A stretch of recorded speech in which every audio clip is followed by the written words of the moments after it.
The second he was inside and had closed the door behind him, it was like a spell had been broken, and he realized the severity of what he had just done. Holy shit, I'm in someone else's house, he thought to himself. His blue and gray eyes widened as they took in his surroundings.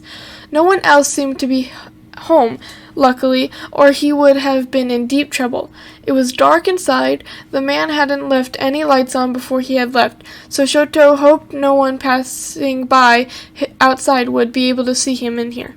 He crept silently away from the front door, body tense as he wandered into the first room. It was surprisingly neat and clean, something he wouldn't have expected based on the way the front door had been carelessly left open. There were a few framed pictures on the wall, a few with the blonde and his parents, but mostly with friends. He felt a smile appear on his face, despite himself, as he looked intently at the pictures. Despite the guy's obvious attitude problems, he looked good when he was smiling, rather smirking, in all the pictures. And Shoto suspected he might have a softer demeanor somewhat under all the explosive personality. He kept walking to the next room, a pristine kitchen that had obviously been wiped down recently or hasn't been used in forever. Shoto had never observed a stranger's life in this much depth, and it gave him a strange rush to feel like he was getting to know someone so intimately without ever meeting them face to face officially. He hesitantly reached for the smooth metal handle of a drawer, realizing after the fact that he was getting his fingerprints everywhere, but there was no going back now. And despite it would only matter if he get caught, which he wouldn't. He pulled it open quietly to reveal an array of cooking knives, all of the variety of sizes.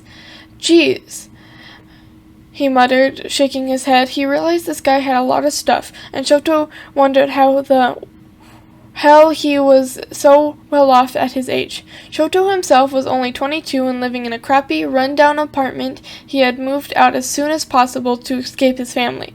Meanwhile, this guy was living in what he particularly considered to be a mansion, unless he had a baby face, then Shoto figured they were relatively close in age. He closed the drawer gently and stepped backwards, looking around once more. The kitchen windows overlooked the backyard, which sloped off steeply down to a small creek. Shoto was sure it looked gorgeous in the daytime, but right now, with just the light of the moon, it looked extremely creepy. He backed away and turned again, gasping loudly when he saw a dark figure crouched on the granite countertop. He jumped back so fast his lower back hit the sharp ledge of the counter, and he swore loudly at the sharp jab of pain. Oh my God! He squinted in the dark, eyes adjusting enough finally to realize that it was just a cat, green eyes glinting and reflecting an eerie yellow as it watched him. "Are you going to tell on me?" Shoto whispered to it, the left side of his mouth twitching as he smiled slightly. He had always been particular to cats, as long as they were cuddly and didn't look at him with a murderous intention like this one was. "You two are just perfect for each other, huh?" he said in a soft voice in reference to the cat and its owner. He approached tentatively, hand extended, hoping that he wouldn't get mauled. The cat's eyes were narrowed and its tail flinched back and forth irritably. Not a good sign. Eventually Shoto reached the cat and gently ran his fingers over its sleek black fur, sighing with relief as it purred softly. "Good kitty," he said quietly, smiling to himself as he continued petting it. He was almost lost in a trance, forgetting that he was in a stranger's kitchen petting a stranger's cat.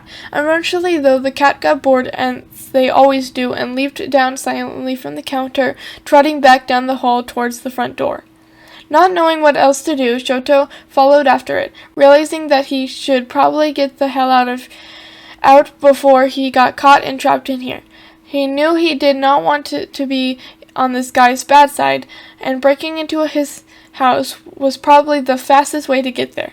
He had his hand on the front door and was about to head out when he saw the cat dart down upstairs, and curiosity overtook him. He sighed in disgust at himself and his stupidity, but he couldn't resist and turned to follow the cat, hurrying upstairs. The hallway was even darker than downstairs. All the doors were closed, and there were only a singular window at the far end. Automatically, he was drawn towards the light so he could see better, and he hurried down the hallway where he noticed the cat was sitting outside of the last door on the left.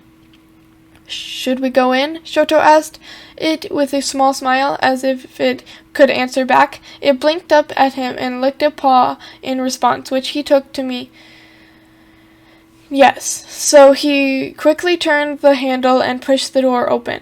Of course, it just had to be a master bedroom. Shoto looked around with widened eyes at the large bed, which had been hastily made, the large full-length mirror tilted against one wall, and the pile of folded clothes stacked on dressers and chairs.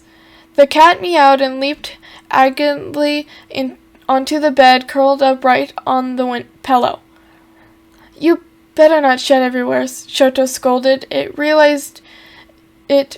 Realizing a moment too late that it would be way too obvious the cat had been in here now if it wasn't allowed to be.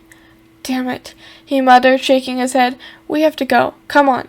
He gestured frankly, feeling so stupid for talking to an animal like this, but hoping it understood somehow. Now that it got what it had wanted, however, its friendly demeanor had seemingly disappeared, and it was right back to glaring at Shoto, definitely resembling its owner. "I can't leave you in here," he mumbled as he shuffled across the thick carpet to the cat, reaching for it. In response, it hissed at him, tail twitching to and fro once again. "Don't be like that, please." He shook his head, checking his phone, and realized much more time had passed than he thought. He swore once again and looked around for something to distract the cat, enough to get it to leave without attacking him, and his eyes were drawn to the drawer of the nightstand. "Might be something in there," Shoto thought, hastily pulling it open in search of something that would suffer to distract the cat. Instead, he found something entirely different. Piles and piles of cash lined nearly every inch of the drawer, except for a small pistol resting neatly on the top. Shit. His eyes widened, and he closed the drawer, realizing the guy probably meant big trouble. He had to get the hell out of there right now, cat or not. He started down the bedroom door, flipping off the cat behind him out of annoyance, and started down the hallway toward the staircase. And then the front door opened with a loud bang.